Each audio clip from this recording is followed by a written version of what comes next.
Mbote na bino bandeko banso baza kolanda wabino kulutu Magellan. Je suis dans Paris. Bato ebele baza komituna ndenge nini likambo ya monene kwei na Londres. Nyenge to yebisi ngai bazobenga ye bazotuna mais kulutu Magellan aza au courant ou pas? Bandeko ba bolingo, je suis au courant. Vous êtes donc une, deux, trois, troisième journée.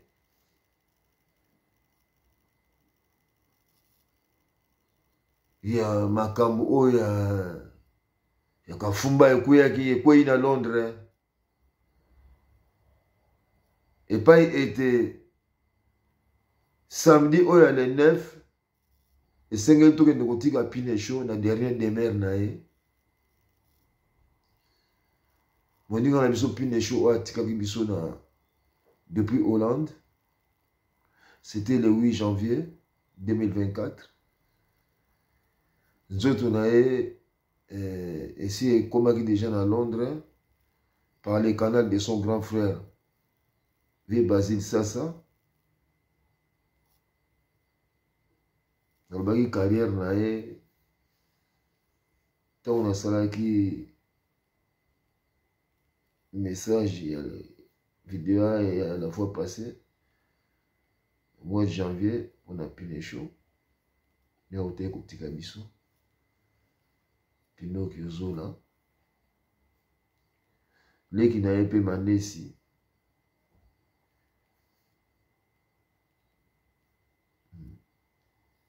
akomi déjà mpe na Londres pour akendeki mpe na Hollande ti akendeki na Suisse epai ya sere mami oyo ya bango la cadette auteye Kinshasa. Donc Manora on a petit frère oyo alandi pine show aza déjà na Londres. Alors ce n'est pas facile on perdre des proches oyo toyolobaki camarade bomwana ntango mosusu mpe elekaka bondeko.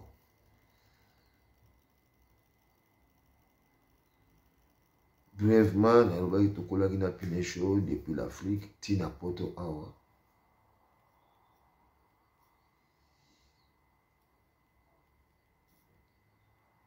Lola utakotika biso moi bili na internet baelemba bazalaki ala shibava diantala azalaki bato ebele ya Londres.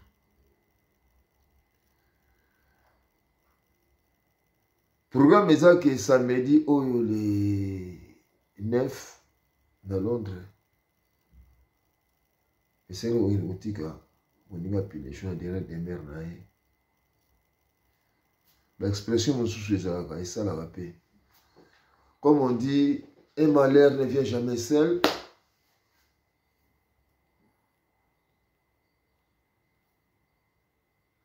Le 5 mars,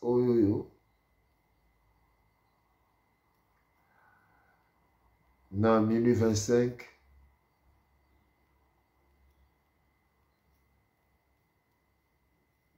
petit frère Manora abimaki grand frère nae Béazi accompagnaki baambulancier oyo baye kozwa Béazi na ndako ntango oleka yokoki makelele na ndako ekotala nzonga Béazi asalaki crise koyaki petit frère Manora abengaki ambulance eye kozwa pine eye kozwa Béazi bamemi ye na hôpital à minuit 25 minutes après docteur baye kobisa Manora ke grand frère na yo atiki biso. Donc Béazi Béa Congo Béa au troisième journée ami 3 jours mais troisième journée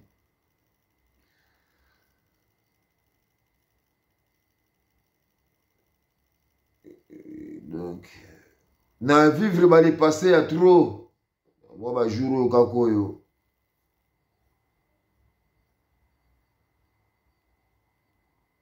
Na mémoire ya Pinecho, mémoire ya Béazi, partout où nous sommes. Tout ça dans une minute, il y a silence, s'il vous plaît. Par principe des sociétés.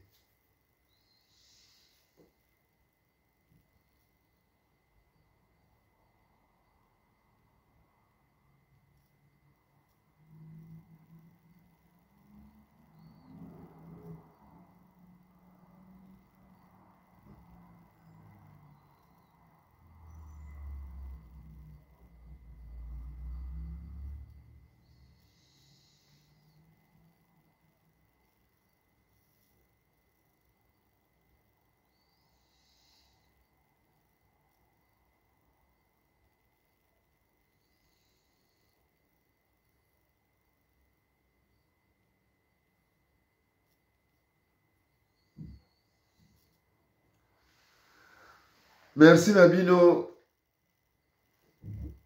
Pour comprendre l'émotion d'Angaï. Les Congolais, nous sommes, ou les Aéros, nous sommes trop émotifs, mais. Ah, oui, t'es quoi?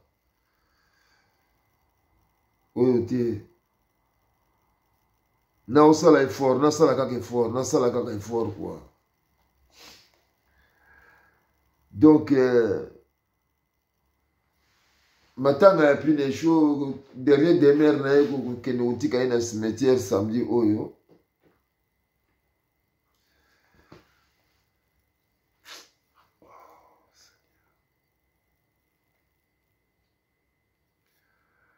Donc, enterrement vous allez à Londres, c'est 9 mars, à 11h30.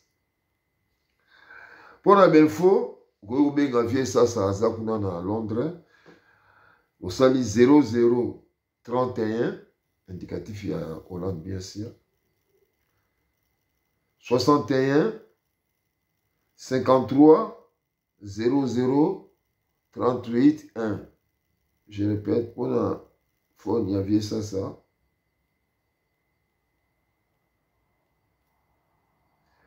0031 61 53 00 38 1.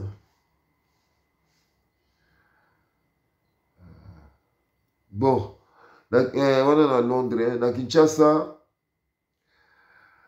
matanga est le 8 mars 2024, la salle ML de Paris, avenue Tombé, numéro 17 bis, dans le quartier 7. Référence Thérèse Sainte-Thérèse, immeuble Sirop.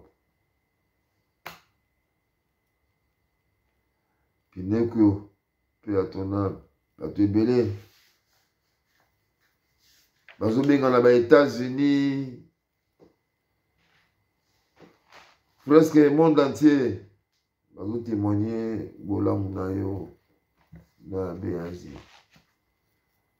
Peu à ton âme, mon ami Pinecho. Bandeko, ba nouvelle eza moi ebele.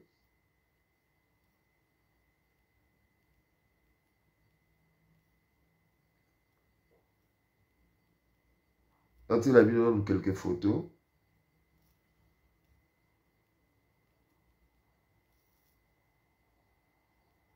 Flori moninga na biso autaki kokende.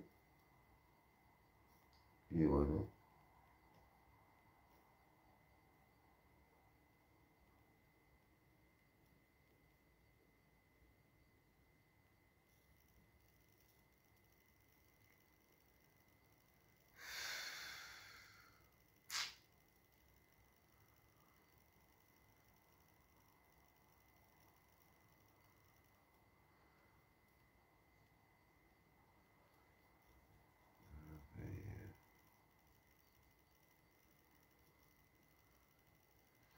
Flori, bomoni Flori, et on est dans les autres qui ont Mikolo, Flori, et on a Kenegi Liboso le 18 décembre.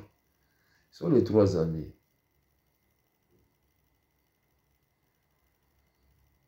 Voilà. Flori, on a, il est dans le quartier 6. au quartier 9-6. Puis nous sommes dans le quartier 5, BAZ dans le quartier 4.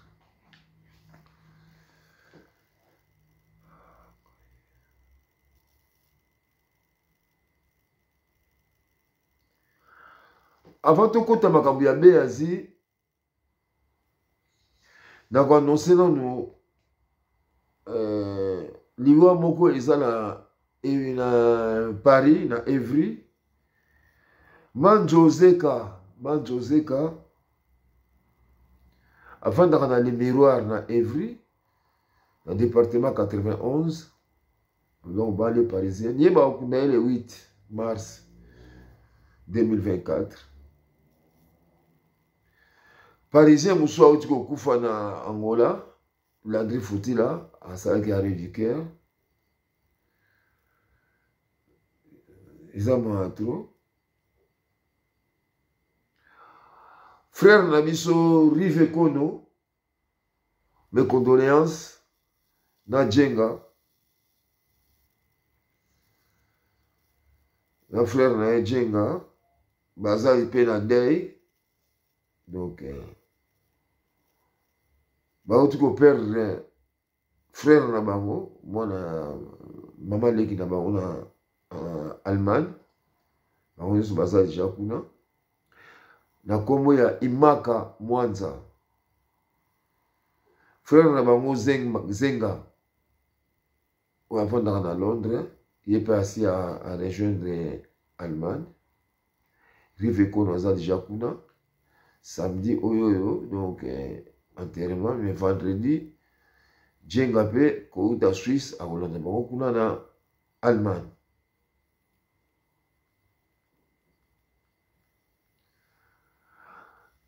Samoya Misato ezali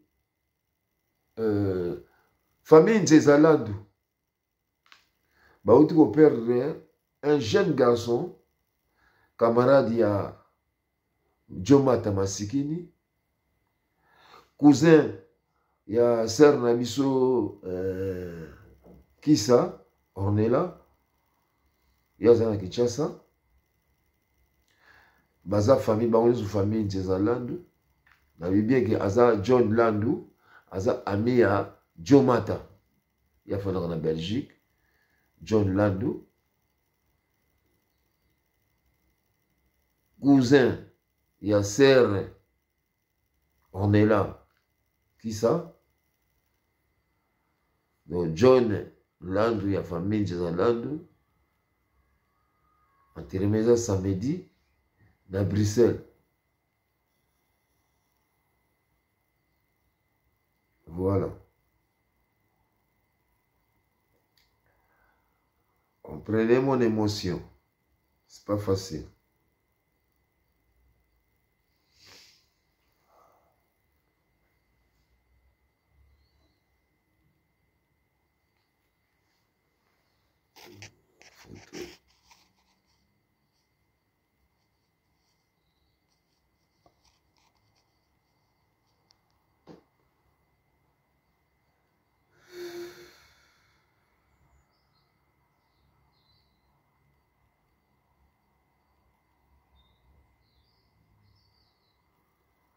Grand frère Nabiso ya Mukolo, vieux Sasa, grand frère ya Pinecho.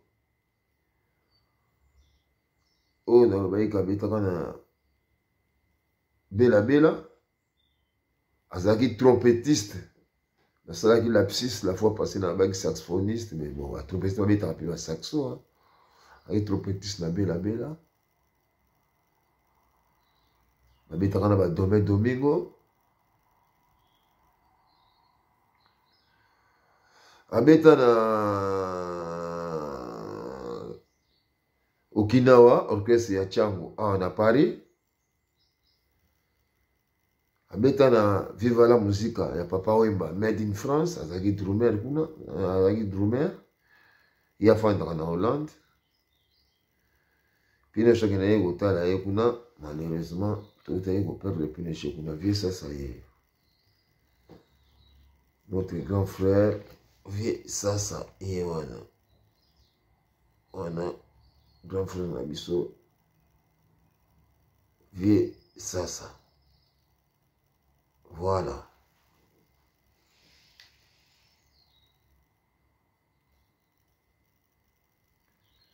Oh, petite sœur Fatou Alubaba. Ya monene kweli o yaya. Tant tu perdaka manager Jean-Paul.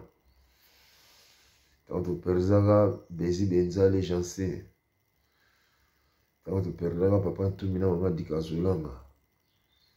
Yaya Lutala du Germain. Na Bokilo CC. Maman na R9.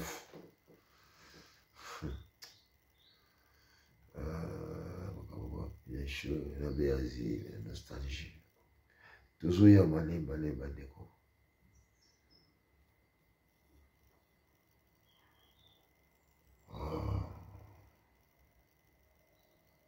Et à passer Axel Ngobila na Kinshasa.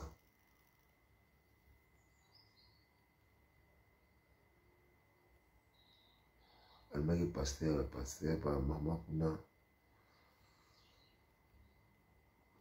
Maman yeyo, maman Béazi. Milolo, maman Milolo, maman Kitoko, belle maman. Yeyo, maman Béazi. Pasi, maman lobi fallait oser la ngana kende, papa. Nous sali ngai boy.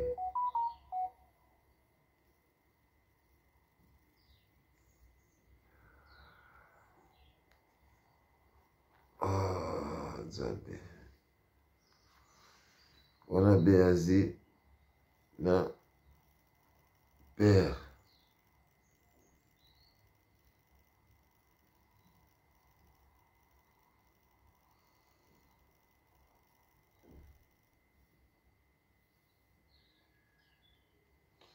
Voilà, donc ça on n'est pas dérangé. Pour en permettre que l'Oxavino Sikoyo. Béazi na papa. Béazi wana papa sous Bougar Mogo boy. Voilà. Et permettre le bisous que tout côté dans les solo ya Béazi.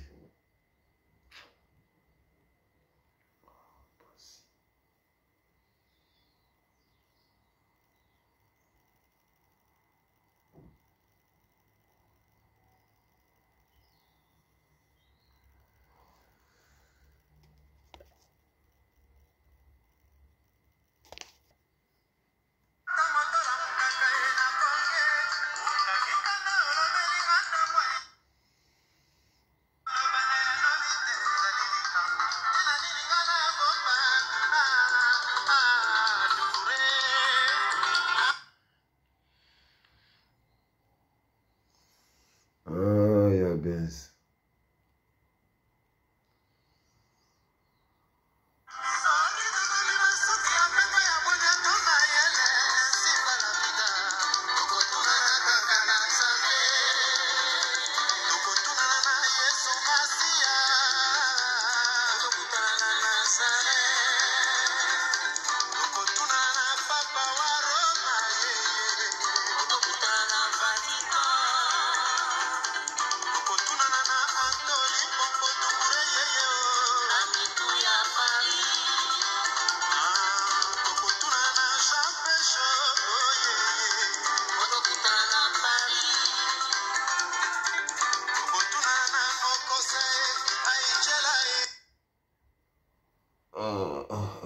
Nzambe na ngajant.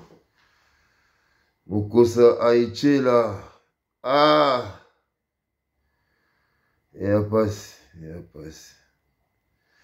Donc, puis Béazi a outi kotika biso. Béazi 5 Kinois à Kolina Kinshasa. Né en 66, un beau garçon.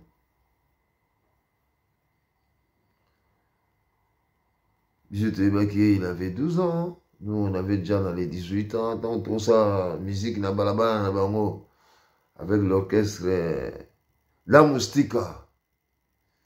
On a représenté bango na show, surtout beti, show na bar, tout na salle, on a tout le monde.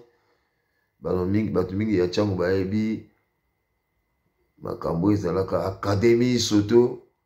Contre la chapade, on a tout le monde. On a signé tout le monde dans quartier 6. 79, 79. Seulement Béazi avait 13 ans.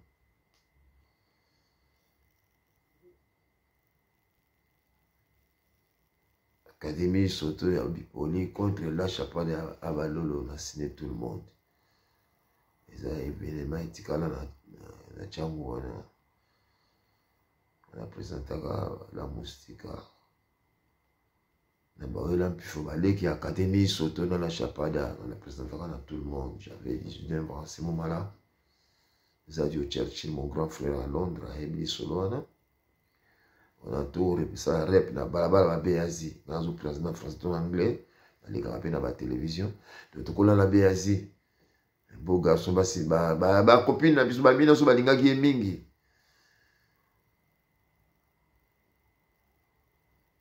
ti bon tangi na Tchango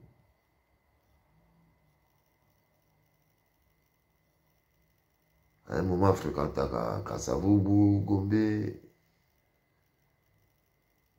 Il y a un trop.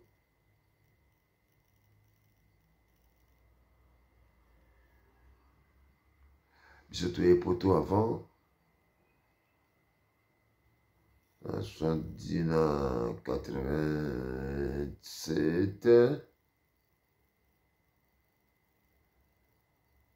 En 88, à la région de Bissau. À Paris.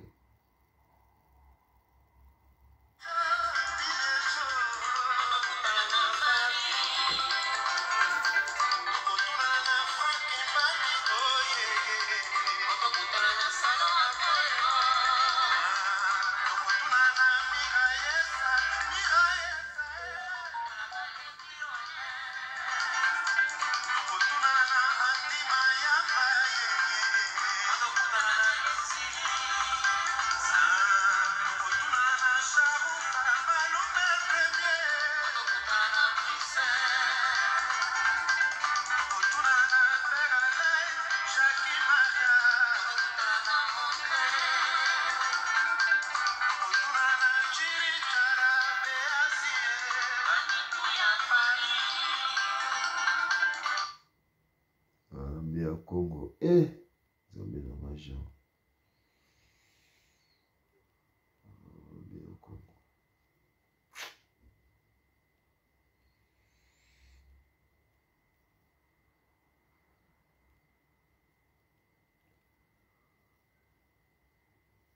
Bien à soi réjouir biso na Paris na 88 comme kaka ndenge ezalaka nango ye pe na 1991 91, 92.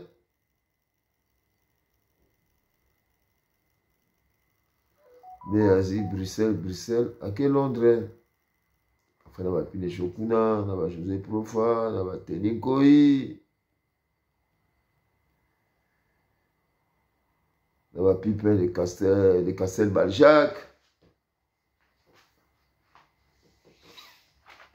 Nous va fonder dans Londres kuna.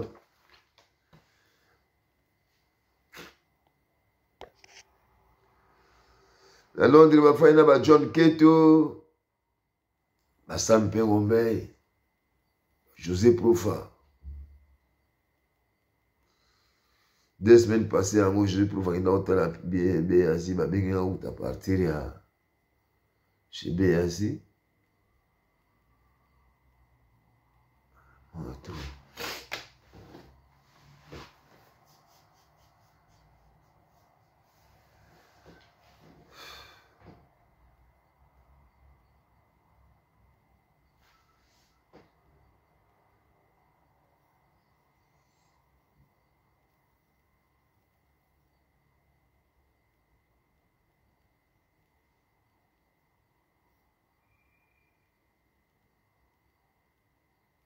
Ah, Béazi, Jean-Charles de Castel Baljac. Hein? Souvenir pour Nayo. Tiens, bon. Ok, Béazi. Balongo langata oyo wana natika na souvenir oyo wana. So on comme on mingi be akomo. Beau garçon moko boy. DV. Ah, Béazi.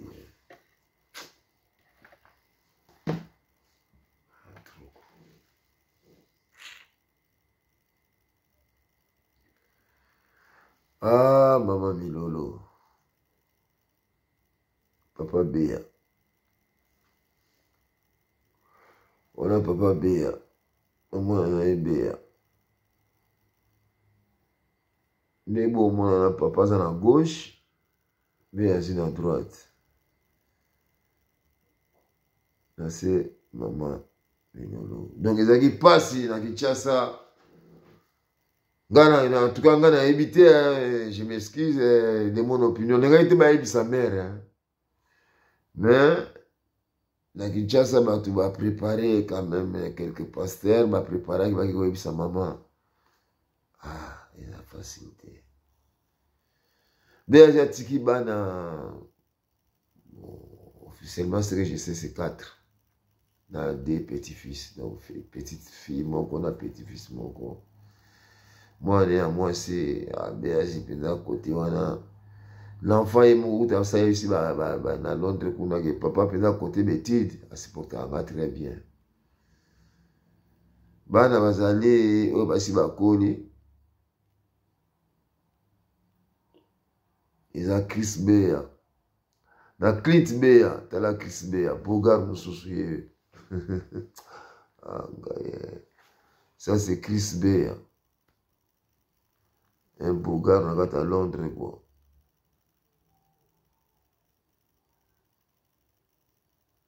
On a Chris Béa, Bogart, mon boy. Moi, on a Béazi. Et ça passe. Ah, photo de Clint Béa, exact.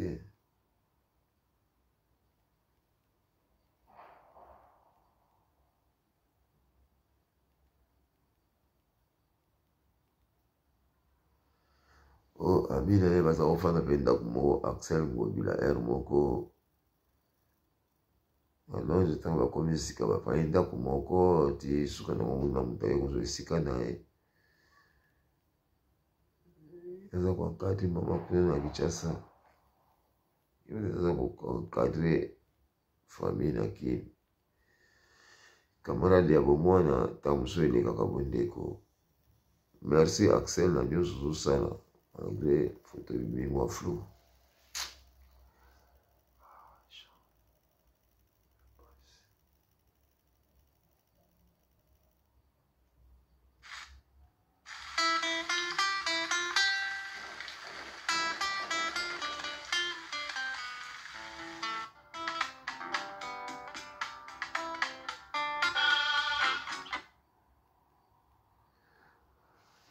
Et ça, hommage à plus les choses, comme Nasuka.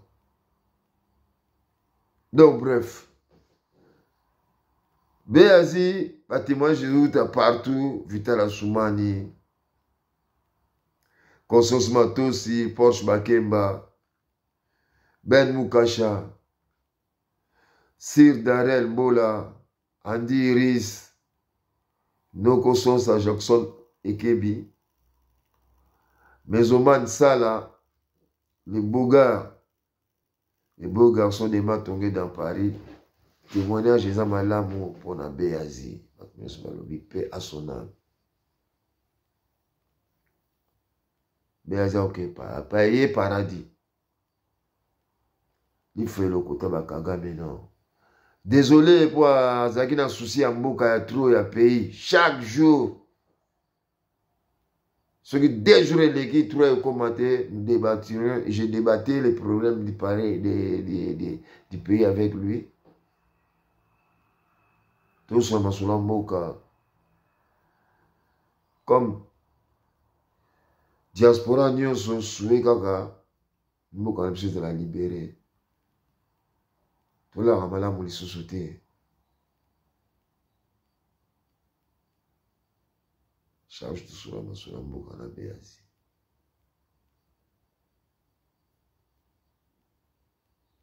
Agabé à Tembo, merci pour le soutien. Haïti, là, dans la Suisse, merci pour le soutien de la Vilonius. Capo Bianco, na Kinshasa. Salaka makasi. Leader Rutaladio, Bonnet Nseka, Washington, grand pays. Toujours que c'est bien sincère. On est besoin soutenir Bisso. On est gagné.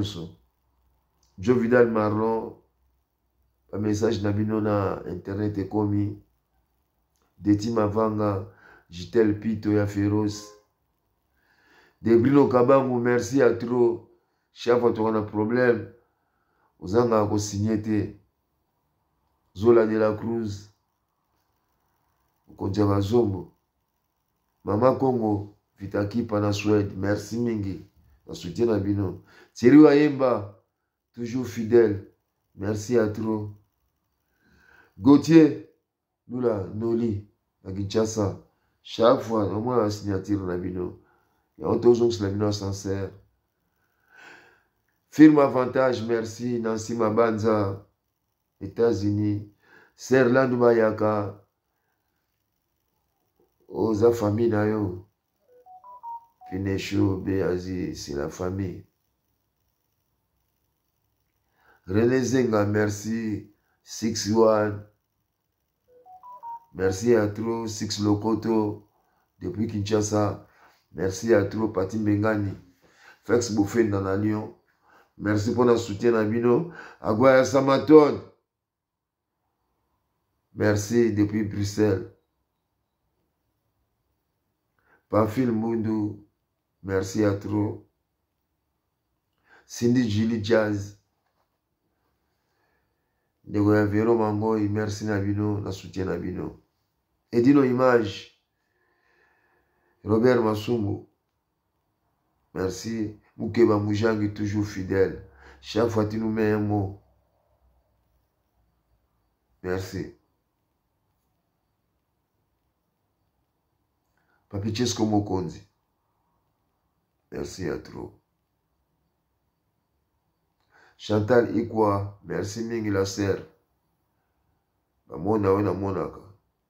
Bazidia Kalumbu. Merci à trop. Na soutien à Bino. Donc samedi, enterrement à Pinécho.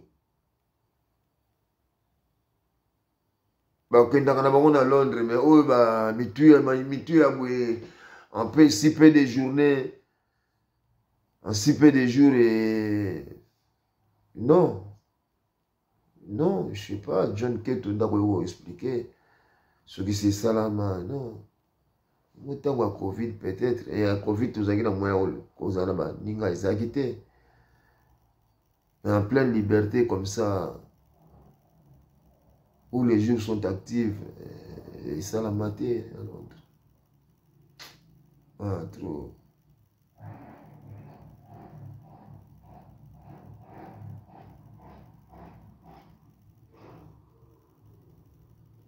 Godfather, merci. Souvenir américain. Naomi Bumba, merci. Serre Nabso du Shop Élysée. Merci Agui. Merci pour notre soutien. Faisal, Papi Dadi, merci. Dadi Mbela, Kroko Louozi, merci Nabino. Un soutien Nabino vraiment. Jojo Armani Nayusa. Gabe Armani na Turquie. Mais Jojo Armani, les Congolais de Côte d'Ivoire, depuis les États-Unis, te soli à trop, merci. Un soutien à yo. Jean Kiasikiambi, merci na soutien à yo. Blankis Makamu, toujours, na Kinshasa. Nyonso Ozosa Lakin, soutien à Baninga. Tu es toujours actif. Tout le temps dans les réseaux sociaux. Merci pour notre soutien à yo. Guémassé.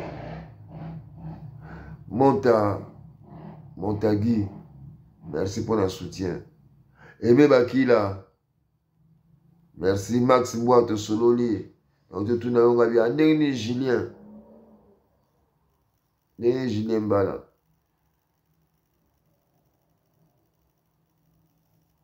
Merci Sami Cointreau Nunango. Merci en tout cas. Jimé Malenga, merci. Mamadou Machuda, Baudry Pouloulou, merci. Bajoko Père, Pierre, Yope Ozanga Gautier, ils sont montés. Chaque fois, tu rejoins Likama. Prophète intégral, merci. Joe Moubiala, merci Nayo vraiment. D'avoir soutien Nayo. Jennifer Makundikila, Kibala. Jennifer Makundikila, Kibala. Merci. Et Aïde Songo. Merci pour le soutien. Il y a José Wanduka. Chaque fois, il y a José Wanduka, avec Fifi Bazanga Gate. Merci à trop, Thierry Tcharana Luanda, Pierrette, Nabiso, na Liège. Évitez ceux qui ont eu visa. Je reçois aucun dégât pour représenter Bisso. Merci à trop. Malolo Lorraine, Longondo, merci dans le soutien à yo. Longondo Sanoté. Nelly Mouadi la Kinshasa. Bandeko, tu ne vois toujours le sambo. Bakoko na biso bakenda pe à l'air zan. Ko biso muté ya malamu. Ba imité ya mabe, ko ba Hitler. Na ba muchopi yo nyonso ba bomaka biso kota este wana. Ba kufa. Que leur âme repose en paix. Au Koufa Lobi, Muchopi, âme là et se reposer en paix, ou reposer en paix, et ont raté dans mon kili. Batamité mamabe, batamité malam le roi babé azi, bapine chaud, paix à leurs âmes, réincarnation, babotama, ndenge ya malamu, nalotaki Mobutu. Salinga Iboy. Il était propre dans ma boucle dans la carte Mercedes. Salinga Iboy. Président Okenda. Président Zaldider. Il faut que vous soyez bonheur. N'a tikali sima. Et biso tikali sima ba pinecho bonheur na biso tout. Difficulté gogoya, mais tant que tu la battement loba donc moi difficulté sur les ala mais bon c'est la kaka ini bonité na unité na union victoire aux ala est certaine. Bon c'est dispersé comme Théo après moi c'est le chaos. OK, non. Un parent,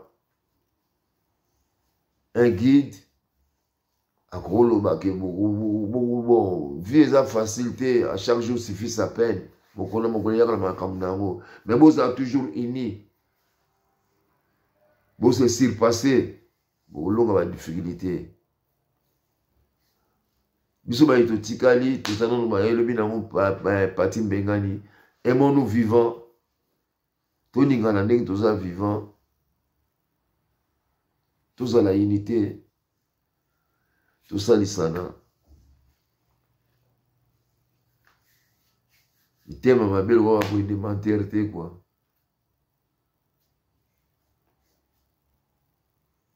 Le thème ouvert.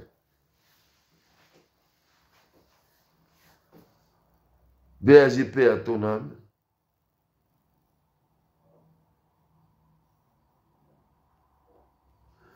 Non.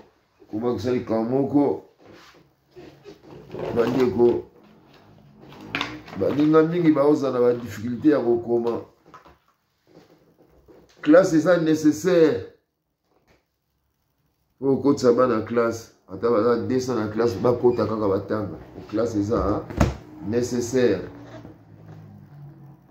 Adieu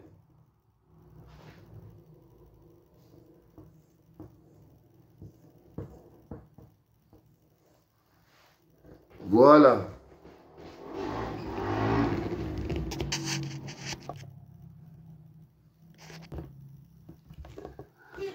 Yangwana.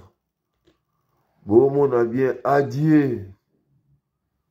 On est comment adieu. Au maxi point d'interjection. Ils ont signé à moi. Il y a surprise. Voilà. Adieu, bah comment on boy. Et non, dès que je me séparé, anade. Bah séparé, anade, on a été. En un mot, adieu. Adieu Pinecho, adieu Béazi.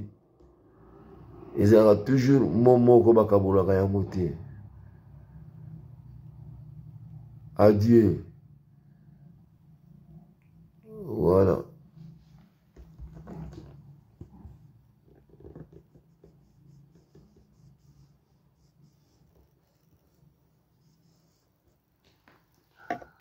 Adieu, adieu, adieu, adieu.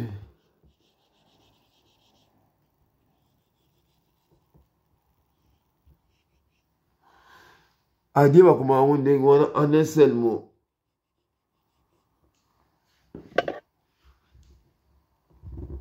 Et non, adieu.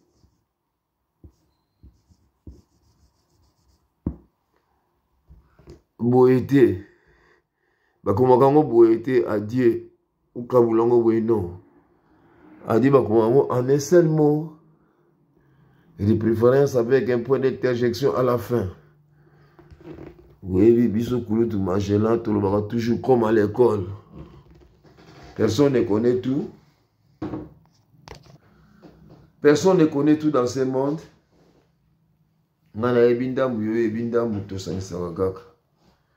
Voilà. Message à Lelo, Yangwana. Courage. Yaba so to tikali. To lingana. To salisana.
Zola ake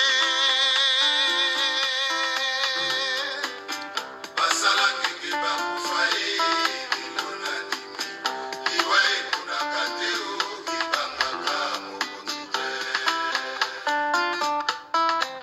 kasi leka pretre awa yokeye iloba nini otiki mpona yebisa sere mami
c'est vanité de vanité.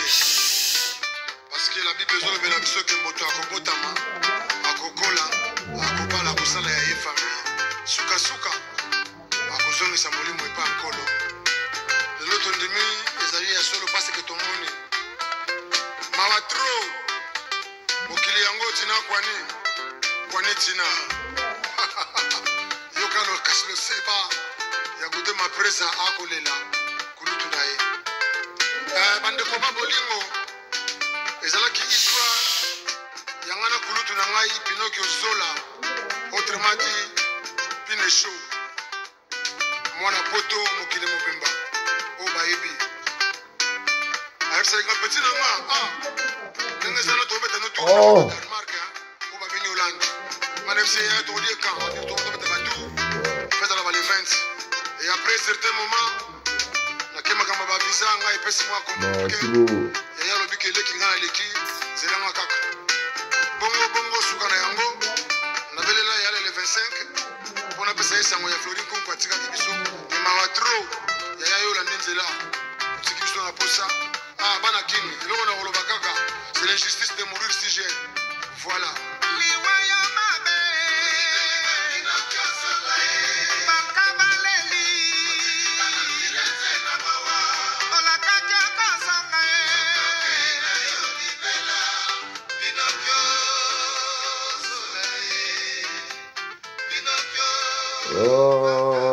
Comme dit Chirac.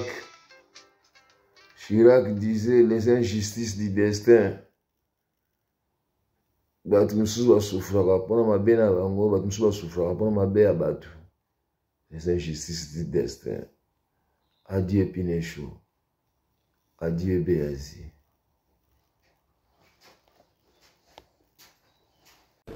J'ai dit ceci à Boisbouvier.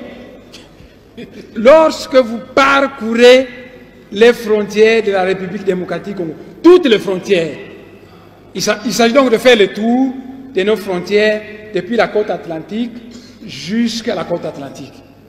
Et j'ai dit ceci à Boisbouvier, quand vous êtes à Matadi, il y a une frontière coloniale là-bas. Et on vous dit là c'est le Bas-Congo d'Angola, et ici c'est le Bas-Congo de la RDC. Et au milieu, il y a une frontière. Mais une frontière sert à séparer deux choses qui sont distinctes. Quand vous mettez de l'eau dans un verre, il n'y aura jamais de frontière de séparation. Mais si vous mettez de l'eau et de l'huile, il va y avoir une frontière de séparation parce que vous avez affaire à deux choses distinctes. Alors, un peuple, il paraît que vous êtes tous des chrétiens, des croyants, un peuple créé par Dieu pour vivre dans l'unité, on met une frontière qui la sépare. J'ai dit à Boisbouvier, déplaçons-nous et allons à Kahemba, le dossier Kahemba. Là-bas, vous verrez qu'on va vous parler des Tchokwe d'Angola et des Tchokwe de la RDC. Mais qui divise les Tchokwe à une frontière coloniale. J'ai dit, déplaçons-nous, M. Boisbouvier, et arrivons à Dilolo. À Dilolo, on va vous parler des Lunda d'Angola et des Lunda de la RDC. Nous nous sommes déplacés et nous sommes arrivés dans la région des Grands Lacs.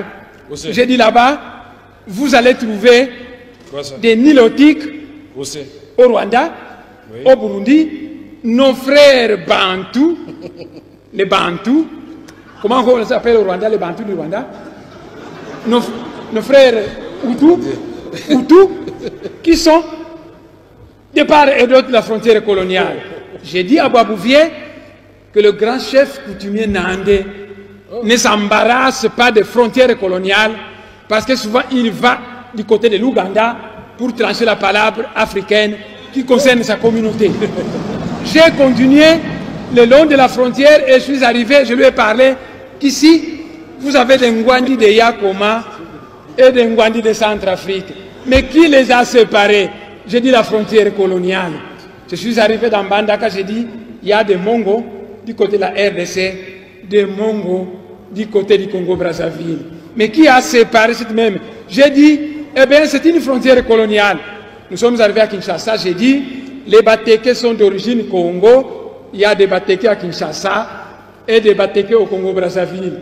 Il y a des Manianga au territoire Manianga et des Manianga du côté du Congo-Brazzaville.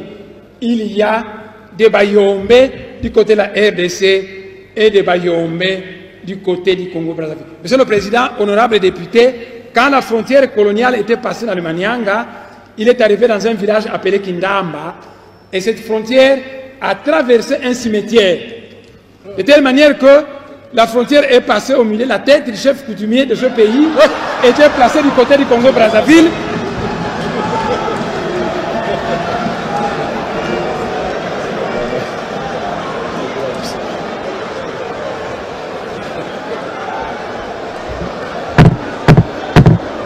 Allez-y.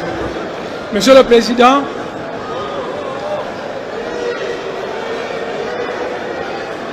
non, poursuivez. donc, voyez, Savorien de Brazza, je vais répéter, Savorien de Brazza, un Italien naturalisé français, et Henri Morto Stanley s'est dû disputer la terre du Congo. Ils ont commencé ici, ils allaient tracer une frontière. Ah, ici c'est la France, là c'est la Belgique, là c'est la France. On arrive dans une certaine localité, la frontière arrive dans un cimetière. Et elle passe au milieu d'un tombeau dont la tête du chef coutumier se trouve du côté du Congo-Brazzaville et le reste de son corps du côté de la RDC. Alors j'ai dit à Boisbouvier que ça c'était les frontières tout ça externes. Toujours avec Boisbouvier. C'est très grave. Mais à l'intérieur, j'avais dit ceci à Boisbouvier, entrons maintenant à l'intérieur de la République démocratique du Congo. Les connaissances à ma disposition me disent que le Moulou-Badi Katanga et le Moulou-Badi Kassai sont un même peuple. Avant les frontières coloniales, leur pays était un. Et quand la Belgique a fabriqué ces provinces, elle a tracé une frontière coloniale qui a séparé le Katanga du Kassai. Et à cause de cette frontière coloniale, les Kassaïens sont chassés au Katanga, malmenés à cause d'une frontière coloniale. Alors j'ai dit ceci à Boisbouvier, nous qui sommes aux frontières, mais quand nous voulons aller poser des gerbes et des fleurs à nos ancêtres, tantôt les pieds d'un côté, les jambes de l'autre côté, nos frères Balouba, quand ils vont dans leur Katanga natal, puisque c'est le pays de leurs ancêtres, les Kassaïens, on les chasse. Alors qu'est-ce qu'il faut faire? Mais à l'image de l'espace Schengen, mettons dehors toutes ces frontières. Créons un espace Schengen à l'étendue de l'Afrique centrale où il y aurait libre circulation de biens et de personnes, où il y aurait un passeport unique. Autrefois, quand j'étais chef du laboratoire de bactériologie à l'Institut de médecine tropicale, j'avais un ami nandé qui s'appelle Kangeneti. Comment? Et autrefois, Kangeneti est venu me voir dans mon bureau, et ensemble avec lui, parce qu'il partageait mes idées, on disait... Mais honorable demande d'Assemi, c'est important, monsieur le Pourquoi président. vous vous adressez à moi? Adressez-vous à la plénière. Il faut convaincre la plénière, mon frère. Donc, on dirait que vous me cherchez des problèmes. Attendez. Puisque depuis que l'honorable me regarde, je commence à avoir sommeil. Il faut regarder les députés aussi. Okay. J'ai compris, monsieur le président. Comme ça, ils vont dormir un peu. J'ai compris, monsieur.